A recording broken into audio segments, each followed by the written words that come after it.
Half Eder. Half অ্যাডারের সমীকরণ কেমন আমি একটু আন্ডারলাইন করে দিই। হাফ অ্যাডারের সমীকরণ হলো s equal to a XOR b।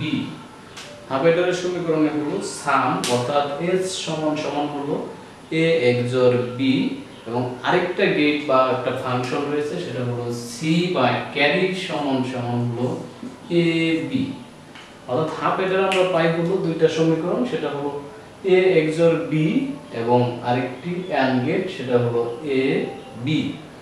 এবং ফুল অ্যাডারের যে সমীকরণগুলো থাকে ফুল Eder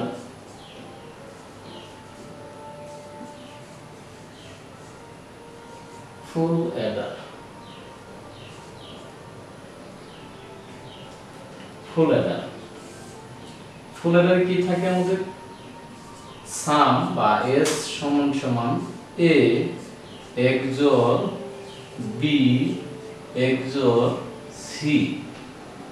carry output c input অর্থাৎ ci a XOR b plus a b। তাহলে হাফ অ্যাডার এবং ফুল অ্যাডারের সমীকরণগুলো হলো দুইটা। সেই দুইটা আমরা আগে খেয়াল করব যে এখান থেকে কিভাবে একটা হাফ অ্যাডার দ্বারা হলো ফুল অ্যাডারের বর্তনী তৈরি করা যায়। হাফ অ্যাডার থেকে ফুল অ্যাডারের বর্তনী আমরা তৈরি করব কিভাবে।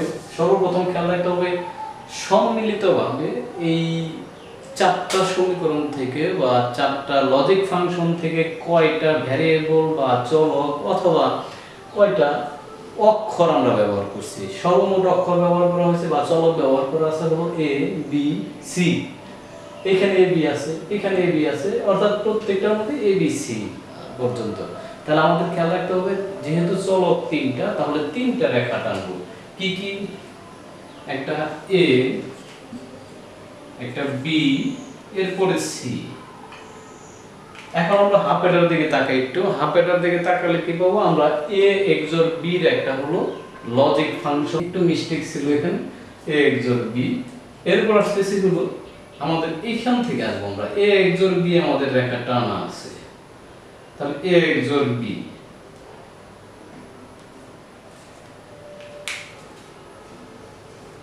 a XOR b এইখান থেকে টানবো আমরা। এইখান থেকে যদি টানা হয় আরেকটা আছে কি c। তাহলে c টা আমরা একটু নিচে ব্যবহার করি, c থেকে টানবো। এইখান থেকে আসছে আমরা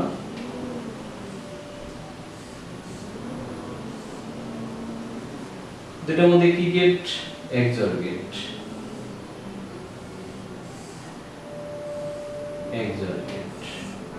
এটার কাজ হলো a XOR b XOR c। এরপরে লজিক ফাংশনের ক্ষেত্রে s এর কাজ আমাদের করা শেষ। এখন আসবে হলো ক্যারি আউটপুট। ক্যারি আউটপুটের মধ্যে কি আছে? ci অর্থাৎ c ইনপুট। c আমাদের এখানে দেওয়া আছে এই রেখাটা। এরপর আসছে a XOR b। a XOR b আমাদের কোথায় আছে? এখানে। আর a XOR b এর সাথে হলো a XOR b এবং এইখানে আছে হলো c। অর্থাৎ c আউটপুট বা c ইনপুট এগুলো সম্পূর্ণ মিলে এই c i আর হবে না, এখানে c থেকে আমরা আসবো। এই দুটোর মধ্যে কি গেট? AND gate. এইটুকুর মান হলো আমাদের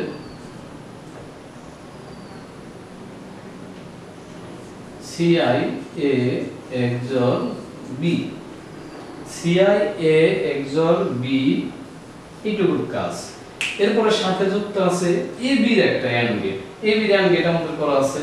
তাহলে এখান থেকে টেনে নিয়ে আসি ab এর AND গেট।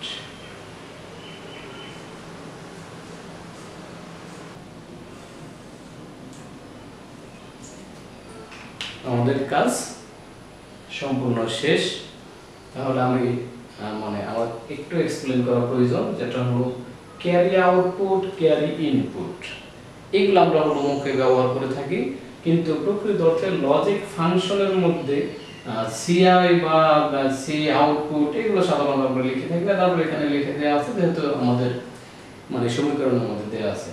ধন্যবাদ সবাইকে, আশা করি সবাই ভালো থাকবা। ধন্যবাদ।